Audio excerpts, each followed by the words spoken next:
ఏ విధంగా అంటే డే 1 నుంచి ఆయన ప్రమాణ స్వీకారం చేసిన దగ్గర నుంచి 30 డేస్లో ఎటువంటి మార్పులు చేశారనేటువంటిది కూడా ఒక పుస్తకంలో రాశారు. ఇప్పుడు మీరు నా పుస్తకం మీరు చూపించారు కాబట్టి నేను కూడా ఇటువంటి అటెంప్ట్ చేశాను. అంటే చాలామంది చేసి ఉండొచ్చు చంద్రబాబు నాయుడు గారి జీవితం గురించి రాసినటువంటి. అయితే నేనేంటంటే చాలా కీలకమైనటువంటి అంశాలు కొన్ని పెట్టాను అనమాట.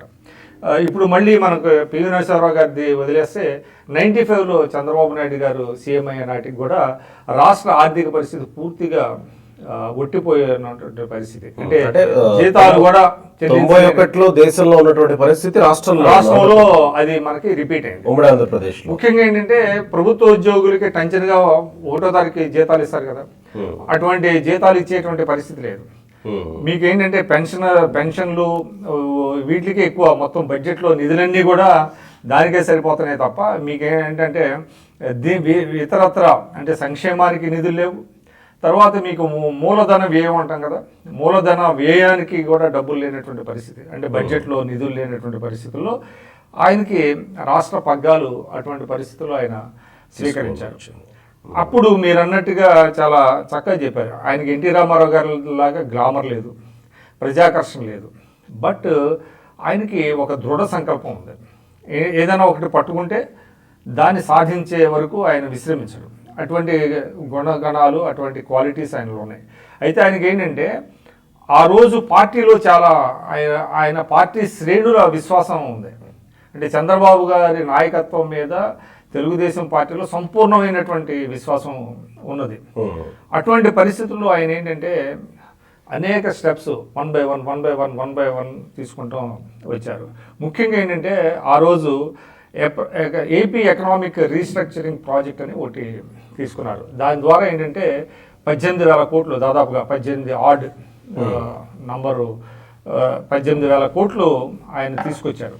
అందులో మీకు ఎక్కువ ఏంటంటే చాలా తక్కువ వడ్డీకి తీసుకొచ్చారు. అప్పటి వరకు ఏంటంటే సంప్రదాయంగా రాష్ట్రాలకి మనకి నిధులు కావాలంటే, అప్పులు తీసుకురావాలంటే ఎల్ఐసి నుంచి అప్పులు తెచ్చేవాళ్ళు. పొదుపు ఉంటుంది కదా, అంటే మనం స్మాల్ సేవింగ్స్ అంటాం కదా, స్మాల్ సేవింగ్స్ నుంచి అప్పు తీసుకుంటాయి రాష్ట్రాలు. అంటే చిన్న మొత్తాల పొదుపు పథకం అని అంటారు కదా, అటువంటి చిన్న మొత్తాల పొదుపు పథకం నుంచి అప్పులు తెచ్చుకుంటాయి. అప్పులు తీసుకొచ్చి తిరిగి పే చేస్తాయి. అయితే దానికి వడ్డీ చాలా ఎక్కువ, 10.5 నుంచి దాదాపుగా 14.5 వరకు వడ్డీ కట్టాలి.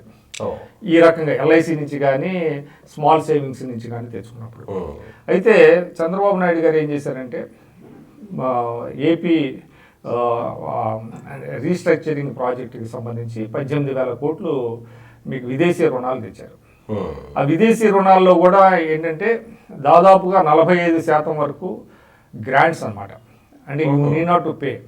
ఓకే, అది అట్లాగే తీసుకొచ్చి అక్కడి నుంచి ఒక ఆర్థిక పునర్వ్యవస్థీకరణ ఆ 18,000 కోట్లతో ముందుగా ఏది చేయాలి ప్రయారిటీ అనే దాని మీద పెట్టుకొని ఒక్కొక్కటి చేసుకుంటూ వెళ్ళారు. అదే అందులోకి వెళ్ళబోయే ముందు వెళ్దాం. ప్రేక్షకులు కొంతమంది ఇబ్బంది పడవచ్చేమో కానీ నేను అడగాలనుకుంటున్న ప్రశ్న ఏంటంటే ఇక్కడ వీటన్నింటితో పాటు చంద్రబాబుకి అప్పటి వరకు ప్రజల్లో అంత పెద్ద ఏదో సినీ గ్లామర్ ఉన్న వ్యక్తి కాదు. అప్పటికప్పుడు ముఖ్యమంత్రిగా బాధ్యతలు వచ్చినటువంటి సందర్భం.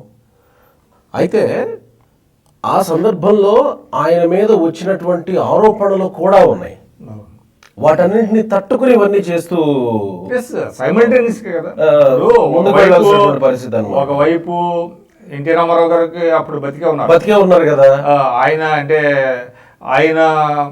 అంటే ఆ పార్టీ కూడా కొంత అంటే తెలుగుదేశం గ్రూప్ అన్న ఎన్టీఆర్ పార్టీ ఉంది, అదేవిధంగా కాంగ్రెస్ పార్టీ బలంగానే ఉంది.